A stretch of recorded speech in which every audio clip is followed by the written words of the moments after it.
ایک دفعہ کا ذکر ہے، ایک دور دراز کے گاؤں میں ایک غریب ودوا رہتی تھی، جس کا ایک ہی بیٹا تھا اور وہ نہایت ہی ناکارہ اور نکھٹو تھا۔ اپنی سستی کی وجہ سے وہ ہر وقت سویا پڑا رہتا تھا اور کوئی کام نہیں کرتا تھا۔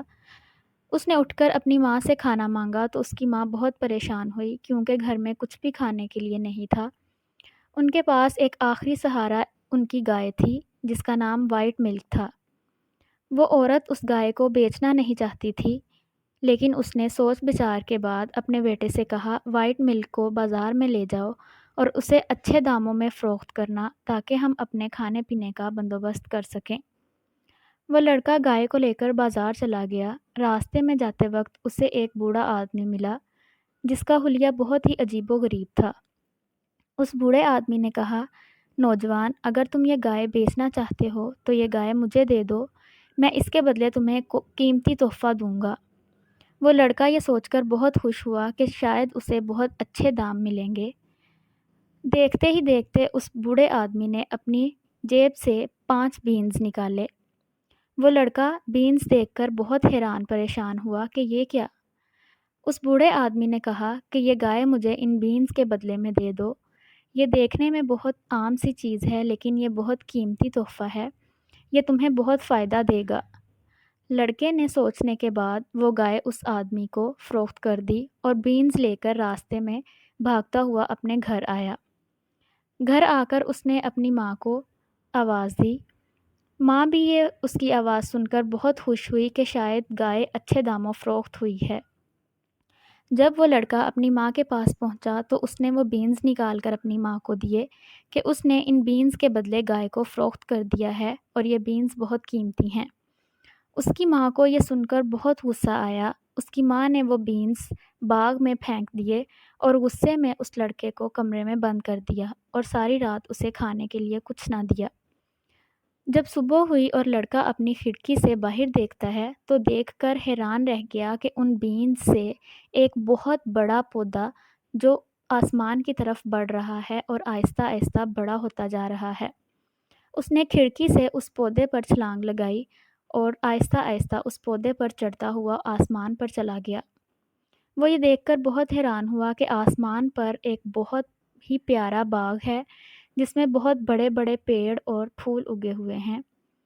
وہ لڑکا ان باغوں میں سے ہوتا ہوا ایک کونے پہ چلا گیا جہاں ایک بہت بڑا گھر تھا۔ اس لڑکے نے اس گھر کا دروازہ کھٹکھٹایا۔ وہ دروازہ ایک بڑی سی عورت نے کھولا تو لڑکے نے اسے کہا، کیا اسے کچھ کھانے کے لیے مل سکتا ہے؟ اس عورت نے کہا، کھانے کے لیے تو مل سکتا ہے، لیکن میرا شوہر ایک راکشس ہے، اس کے آنے سے پہلے پہلے تمہیں اس گھر سے جانا ہوگا کیونکہ اسے بچے بہت پسند ہیں اور وہ بچوں کو کھا جاتا ہے۔ لڑکا سوچ میں پڑ گیا، لیکن اسے بھوک لگی تھی تو وہ گھر میں داخل ہو گیا۔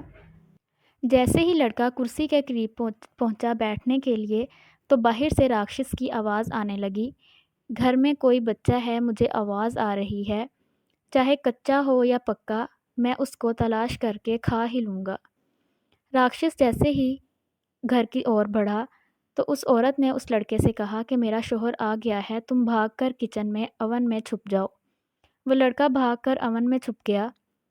جب راکشس گھر میں داخل ہوا تو اس نے اپنی بیوی سے پوچھا کہ مجھے کسی لڑکے کی آواز آ رہی تھی اور مجھے خوشبو آ رہی ہے کہ اس گھر میں کوئی بچہ ہے۔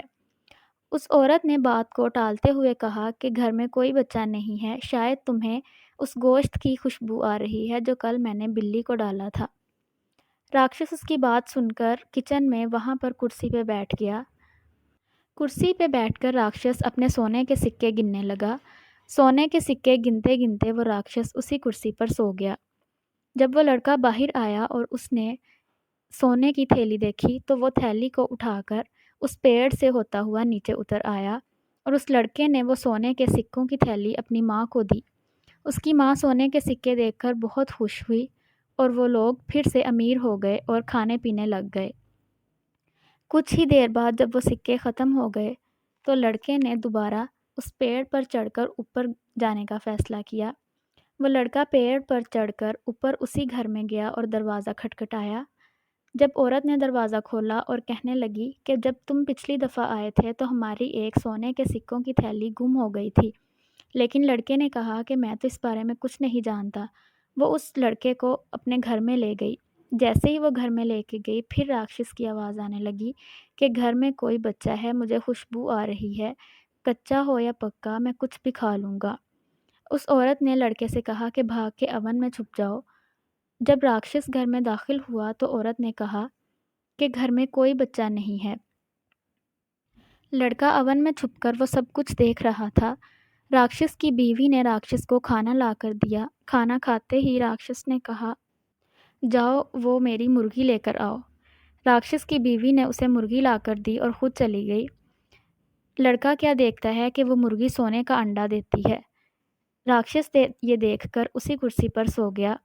وہ لڑکا باہر آیا اور اس نے وہ مرغی اٹھائی اور اسی پیڑ سے ہوتا ہوا نیچے اپنے گھر میں آ گیا۔ اس نے اپنی ماں کو وہ مرغی دی کہ یہ مرغی سونے کا انڈا دیتی ہے۔ اس سونے کے انڈے کی وجہ سے وہ دیکھتے ہی دیکھتے بہت امیر ہو گئے۔ اس لڑکے نے اپنی لک دوبارہ آزمانی چاہی۔ وہ لڑکا پھر اسی پیڑ سے ہوتا ہوا اوپر گیا اور اس دفعہ اس نے اس گھر میں چوری چھپ کر داخل ہونے کا سوچا۔ وہ لڑکا چوری چھپ کر اس گھر میں داخل ہو گیا اور اس دفعہ اوون میں چھپنے کی بجائے وہ سلور کے ایک پاٹ میں چھپ گیا۔ پھر راکشس آیا اور کہنے لگا، گھر میں کوئی بچہ ہے، مجھے خوشبو آ رہی ہے، کچا ہو یا پکا کچھ بھی کھا لوں گا۔ جب وہ گھر میں آیا تو اس دفعہ راکشس کی بیوی نے بھی اس لڑکے کو پکڑوانے کا فیصلہ کر لیا۔ دونوں نے گھر کی ہر چیز چھان ماری۔ سب سے پہلے اوون کو دیکھا لیکن وہ لڑکا اس دفعہ اوون میں نہیں چھپا تھا۔ انہوں نے گھر میں سب چیزوں کی تلاشی لی لیکن وہ لڑکا نہیں ملا۔ دونوں تھک کر کرسی پر بیٹھ گئے۔ راکشس نے اپنی جیب سے ایک بین نکالی اور اس بین کو ٹیبل پر رکھا اور بین کو بجنے کا حکم دیا۔ بین بجنے لگی اور راکشس سو گیا۔ وہ لڑکا سلور کے پاٹ سے باہر آیا۔ راکشس کے اوپر سے ہوتا ہوا وہ ٹیبل پر چڑھ گیا۔ اس نے اس بین کو اپنے کندھے پر لادا اور بھاگنے کا فیصلہ کیا۔ جیسے ہی اس نے اس بین کو اپنے کندھے پر رکھا تو وہ کیا دیکھتا ہے کہ بیل بولنے لگتی ہے اور کہتی ہے، ہیلپ کرو، مجھے بچاؤ۔ یہ سن کر راکشس فوراً اٹھ گیا۔ وہ راکشس اس لڑکے کے پیچھے بھاگا۔ لڑکا بھاگتے بھاگتے اس بین کو نیچے گرا کر جلدی سے پیڑ کے نیچے اترنے لگا۔ راکشس بھی اسی پیڑ کے پیچھے نیچے اترنے لگا۔